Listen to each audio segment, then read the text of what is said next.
Je vais demander maintenant à M. Pavie de nous rejoindre et d'avoir la difficile tâche, pardon, en anglais ça va plus, de conclure.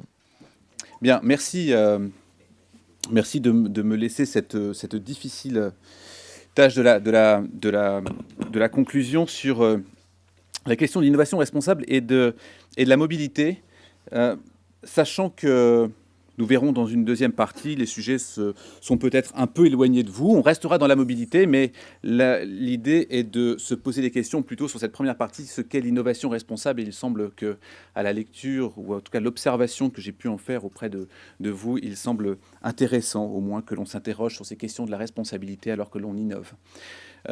Tout simplement, je dirige un institut de recherche à l'ESSEC qui s'appelle l'ISIS, au-delà d'enseigner, et qui est un institut complètement dédié à l'innovation dans les services à l'ESSEC. Trois parties, très rapidement, qui est ce qu'est l'innovation responsable, pour que nous parlions bien tous de la même chose et que l'on entende bien spécifiquement que on n'entend pas l'innovation responsable en tant que finalité, c'est-à-dire qu'on ne va pas parler de RSE, RSE non pas réseau social d'entreprise, mais responsabilité sociale des entreprises, mais sous un autre angle, innovation responsable au regard des problématiques de la mobilité qui ne sont pas forcément et nécessairement ceux que vous avez abordés. On verra deux autres axes. Et enfin, comment intégrer une conception globale de l'innovation responsable. Pour cela, et s'interroger sur ce qu'est l'innovation responsable, je vais avoir la lourde tâche un mardi soir de parler, de commencer avec Descartes, continuons avec Nietzsche, puis Paracels. Tout simplement et très rapidement, Descartes le dit de façon très claire, il y a toujours une volonté de se rendre comme maître et possesseur de la nature. C'est incroyable, ne serait-ce qu'en vous écoutant, je ne fais pas partie du club en vous écoutant, mais par contre, il y a une fondamentale envie d'être comme maître et possesseur de la nature, ne serait-ce que de celle du temps, en permanence. Il y a le mot rapidité en permanence qui vient, qui est stressant. C'est pourvu qu'on aille plus vite. Que quand c'est pas bien, mais en tout cas plus vite. Et c'est pas complètement innocent avec la volonté de puissance nietzschéenne. Comment je peux être plus rapide et plus puissant ? Quel beau parcours. La question est, sommes-nous toujours tirés vers un progrès dans ces conditions-là, en conséquence court, moyen et long terme ? Sommes-nous toujours dans une optique d'innovation, destinée au progrès pour l'individu, effectivement, parce que quand Descartes parle de progrès ou d'innovation, il a intrinsèquement en face de lui la mort de ce que l'on peut voir, la protection de la santé, etc. Nietzsche également, il a cette même dimension-là. Paracels avait simplement cette volonté de vouloir prolonger, de reproduire la vie. Alors ça a plutôt échoué, il faut dire qu'il s'était pris avec un peu de sperme dans une éprouvette et du coton chaud, ça a raté. Mais effectivement, c'était sa volonté. La question qui aujourd'hui se pose pour l'innovation responsable peut aussi bien parler des structures de l'ADN, comme des prémices du clonage, tout comme également tout un tas de questions sur l'innovation responsable pour les entreprises, telles que l'on va essayer de le voir ici. Dès lors que l'on parle d'innovation, on parle beaucoup d'innovation, j'aurais tendance à préférer le terme de candidat à l'innovation. Sinon, on reste dans le stade de l'invention. L'innovation, selon Schumpeter, les années 1910, l'innovation, c'est ce qui conduit à un succès, une exploitation industrielle avec succès. Sinon, ce n'est pas de l'innovation. Ce sont des candidats à l'innovation, ce sont des inventions. Et Léonard de Vinci est un brillant inventeur, comme Roland Moreno en 1974 sur la puce électronique. Seule l'exploitation commerciale industrielle a fait devenir une innovation.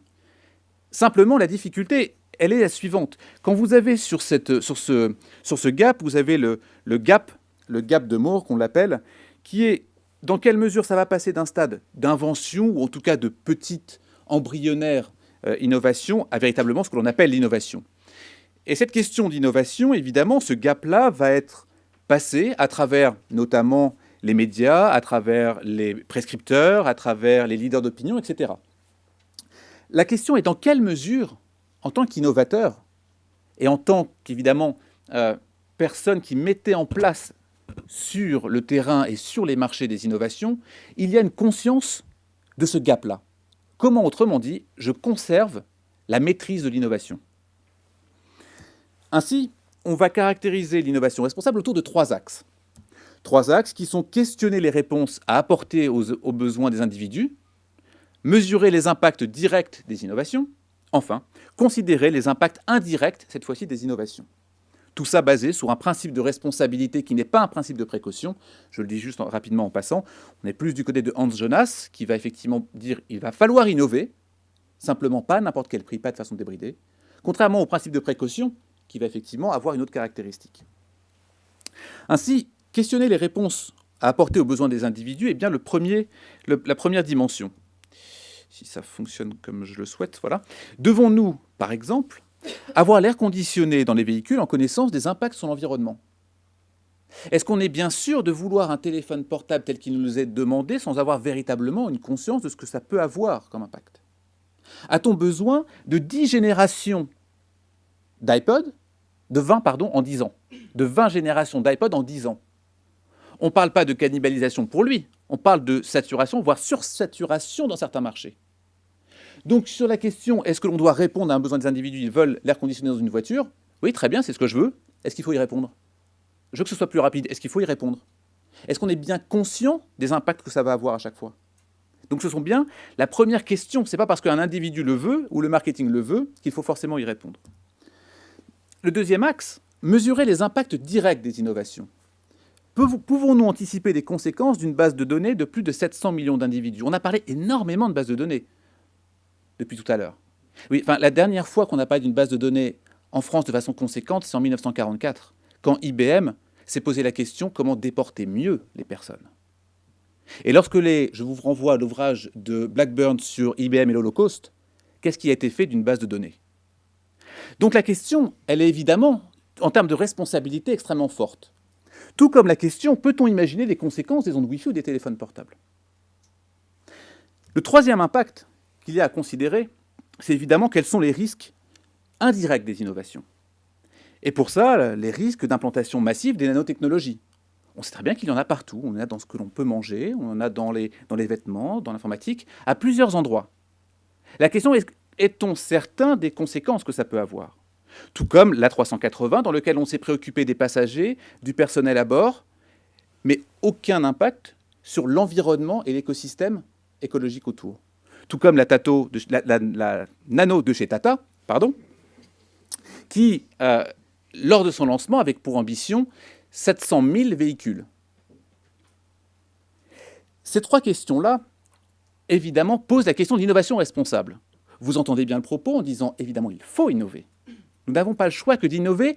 Pourquoi? Parce que de toute façon, tel qu'a été créé et fondé, je dis exactement, fondé, évolué, l'homme, pas créé, pardon, on a bien une dimension qui est fondamentale et importante, puisqu'on a toujours voulu rapprocher la vie, le confort, l'augmentation et le progrès. D'où mon exemple avec Paracels au XVe siècle.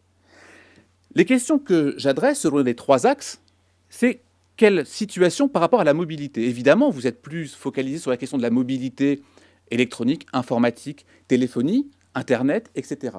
Mais quand on regarde la mobilité sous un angle différent, qui est la mobilité plus, je dirais, plus classique et plus standard et plus applicable à un grand nombre. Et l'exemple du Lib. Deux choses, le Vélib, innovation au service de la mobilité durable, ou développement d'un parc publicitaire. Autolib, la voiture servicielle à la responsabilité controversée. Ainsi, je passe là pour le coup très rapidement, Vélib, une innovation responsable. Depuis 1999, Deco est complètement sur cette orientation-là. On est aujourd'hui à plus de 100 000 utilisateurs quotidiens à Paris depuis 2007. Les clés de succès sont très claires. Universalité du service, maillage du réseau. On a une modicité du prix, bien sûr, accès sans guichet par carte bleue, couplé avec les cartes de transport public, tout un tas d'intérêts, l'accessibilité du service, je l'ai dit, la qualité des équipements également, équipements ergonomiques, robustes et simples, la qualité de service, maintenance, entretien, etc. L'innovation responsable chez Vélib est la création d'un service client avant tout performant. Et l'usager Vélib, c'est à la fois la liberté, à la fois la facilité, le lien social également communautaire du Vélib, l'information dynamique et bien sûr l'innovation. L'enjeu est la fluidification de la mobilité, rendre la ville ouverte et accessible. En cela, évidemment, on est dans une innovation consacrant le passage d'une logique d'économie d'acquisition, je veux posséder quelque chose, à une logique de fonctionnalité et une logique de service, je veux utiliser quelque chose. Tous les enjeux de la mobilité, évidemment, se tournent ça. Je vous renvoie à ce que dit le président de BMW. D'ici 2030, nous fabriquons toujours des BMW, mais nous n'en vendrons pas une. Nous les louerons. Nouveau mode de financement de la mobilité, évidemment privé, avec d'autant plus de pertinence, cette fois-ci, puisque période de raréfaction des fonds publics, Decaux vient résoudre quasiment une délégation de service public. Ainsi, en termes de questionner les individus et apporter aux besoins, il n'y a aucun doute. On pense bien la mobilité en sondant le substrat culturel d'une société qui va être « je veux effectivement de l'écologie, je veux effectivement me déplacer en vélo, je veux effectivement une flexibilité, un individualisme, une prise de conscience environnementale, etc. » Donc en cela, on adresse correctement. Usager type, l'étudiant, 25-35 ans, etc. Donc on va répondre à ce besoin qui n'est pas simplement qu'un besoin électoraliste du maire de Paris. La deuxième chose, c'est on mesure les impacts directs. On mesure les impacts directs, augmentation de la qualité de l'air, développement des modes doux, ce qu'on appelle les modes doux de déplacement. Le Vélib incite 20% des usagers à prendre moins souvent leur véhicule. Enfin, invention d'un nouveau modèle de service, qu'on peut même dire innovation d'un service public à faible pression financière pour la collectivité. Je mets ça entre parenthèses. Offre enfin d'une infrastructure de transport économique. Dans le même temps, mesurer les impacts directs du Vélib comme service innovant, c'est aussi mise en place, controversée, jugée peu démocratique, à savoir procédure de dialogue compétitif entre la mairie de Paris et les candidats présélectionnés. C'est le manque de concertation très claire dans un débat public, exclusion des citoyens et des politiques, les maires d'arrondissement par exemple, qui n'étaient pas sollicités. Marché négocié de manière peu consultative, aboutissant à des choix techniques et politiques difficilement réversibles. Vous voyez maintenant retirer ce qu'on a mis pour les Vélib. Enfin, troisième partie, mesurer les impacts indirects du Vélib comme service innovant. C'est participer à la cohésion sociale par la création d'une communauté d'usagers, et en cela, l'ensemble des éléments est clairement positif. En même temps, critique clairement de l'urbanisme néolibéral, avec financement de projets publics par la publicité, et mon fils de 8 ans voit la publicité sur le chemin tous les jours en allant à l'école, il ne consomme pas le Vélib, aboutit à une plus grande occupation du marché privé dans l'espace public, mise en place d'un service public dépendant des revenus de la publicité. On peut parler d'agression publicitaire. Beaucoup de personnes se sont dit anti-publicitaires et derrière le Vélib, un éco-blanchiment de la publicité. Questionne l'objectif poursuivi par le dispositif Vélib, mobilité durable ou développement du parc publicitaire. Ainsi, Autolib, même considération, même questionnement. On a bien une importance, compléter l'offre de territoire de transport en commun, développement de la mobilité pour les ménages non motorisés, toujours un aspect positif, concertation avec les communes partenaires cette fois-ci, concertation avec les conseils de quartier, et en même temps, est-ce que l'on veut aller vers une ville avec plus de voitures, plus de 3000 voitures dans une ville déjà saturée par la voiture? Développement d'une filière électrique très clair, en même temps, l'impact est incertain. Nous ne savons pas quelles conséquences un parc entièrement automobile peut avoir sur l'écologie.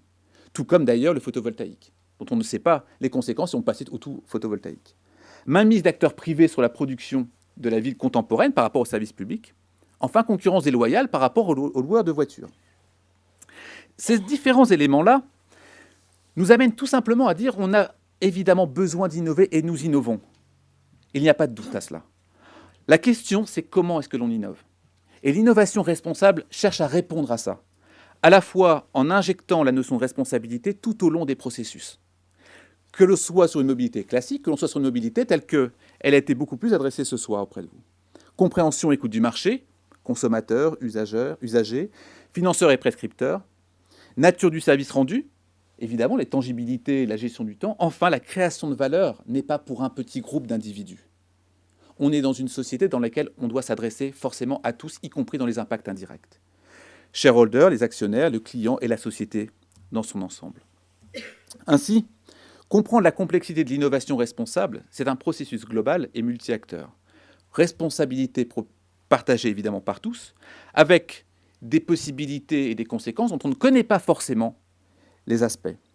Et c'est en quoi l'intégrateur de mobilité, d'une façon générale, avec, on a parlé de la RATP dans l'après-midi, on a parlé évidemment de tout un tas d'opérateurs télécoms, d'agences de voyage, en ligne ou pas, les fondamentaux de paiement. Cet ensemble-là, évidemment, doit nous permettre d'innover.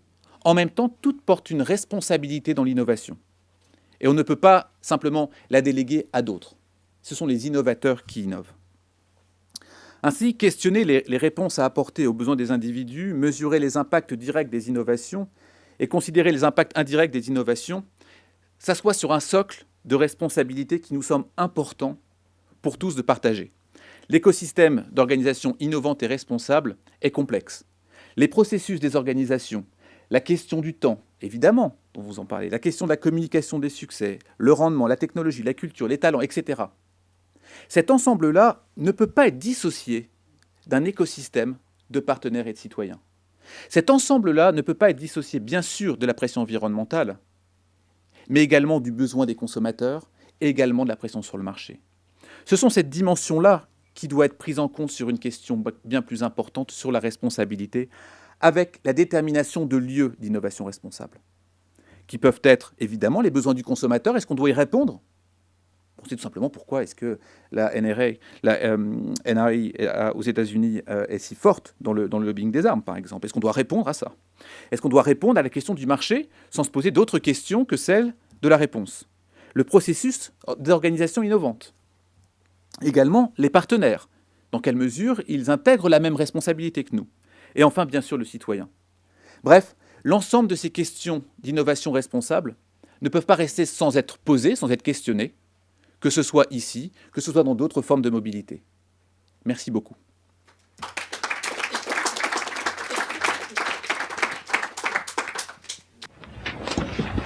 Moi, j'ai une question. Vous conseillez là certaines entreprises sur justement cette notion de responsabilité?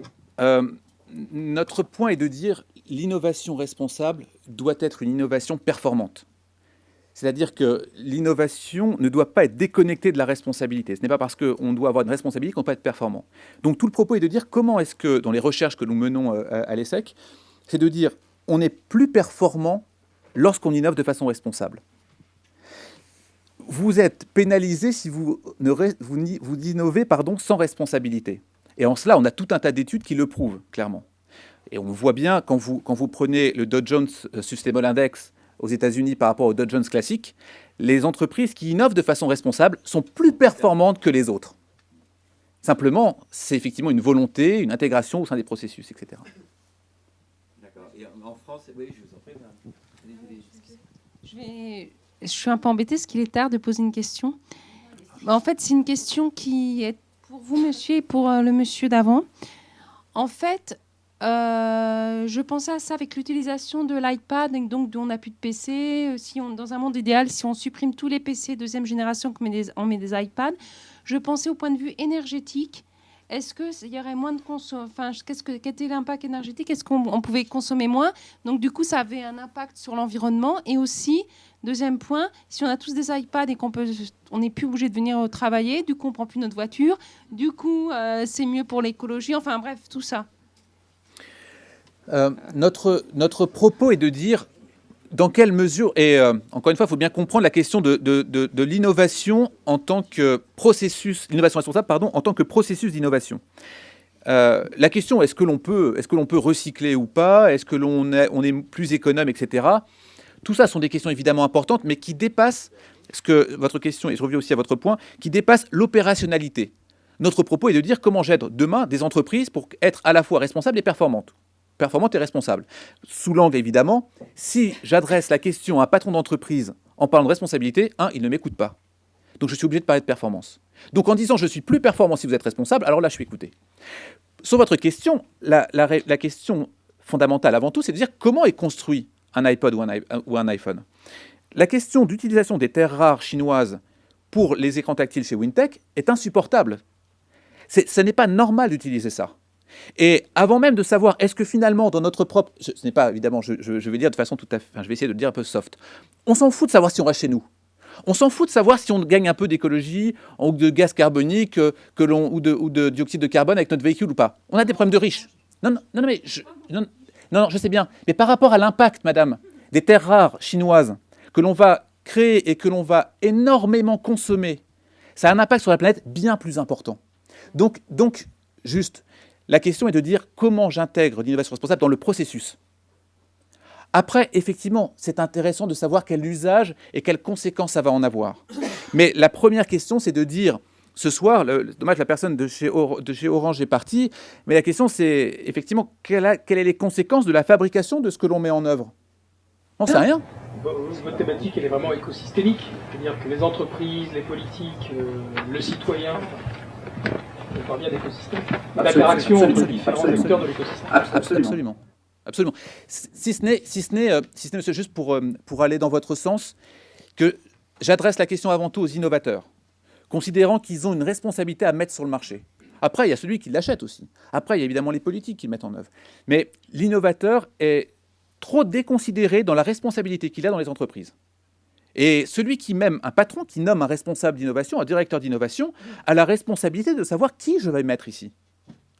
Et à mon sens, cette première question de responsabilité de l'innovateur est clé, même si elle est écosystémique. J'aime bien votre expression que je réutiliserai.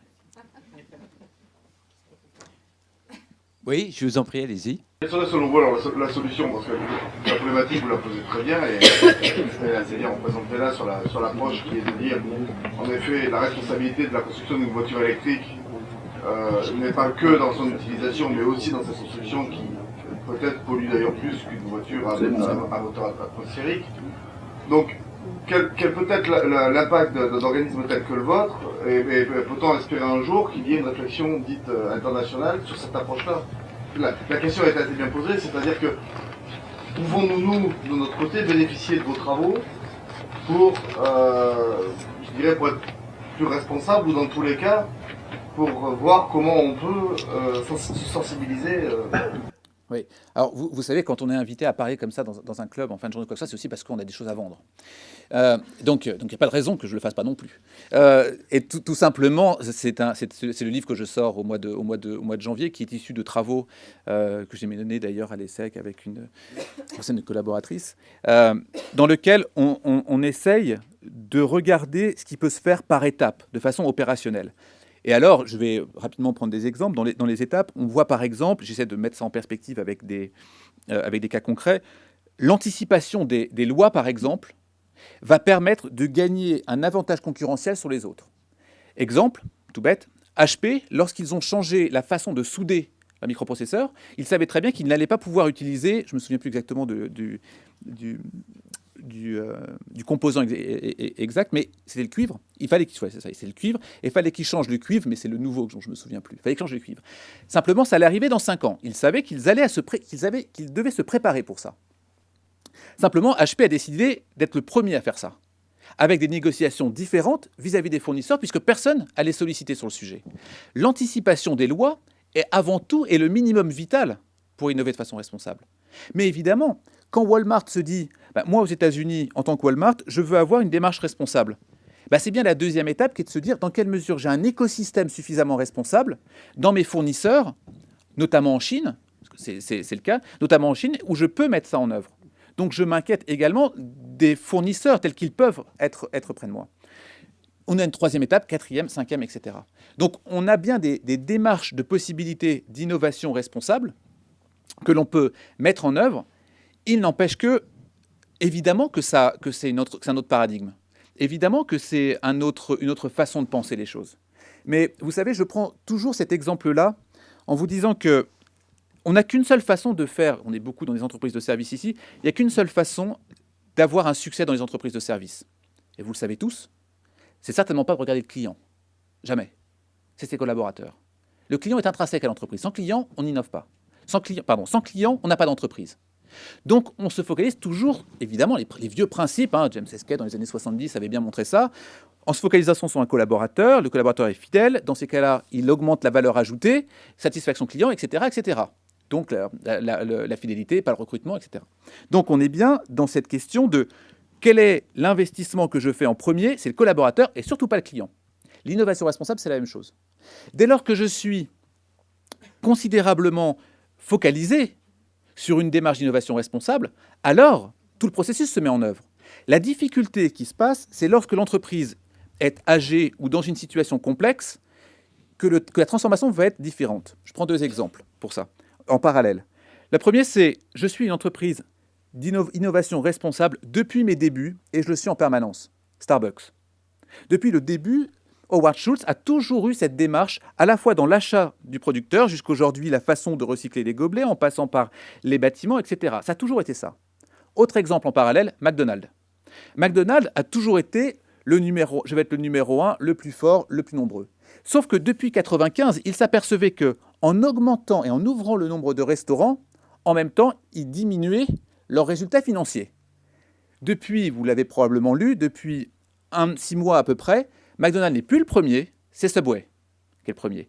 McDonald's a compris en 2003 qu'il fallait basculer vers une innovation responsable en rechangeant l'ensemble de leur processus. Là, ça a été coûteux pour eux. Et là, il a fallu retravailler l'ensemble des possibilités, que ce soit RH, que ce soit les fournisseurs avant tout, et cette façon à la fois de mêler la responsabilité tout en gardant la marque globale. Parfait. Je crois qu'on va arrêter si ça ne vous ennuie pas. Merci infiniment. Merci en tout cas.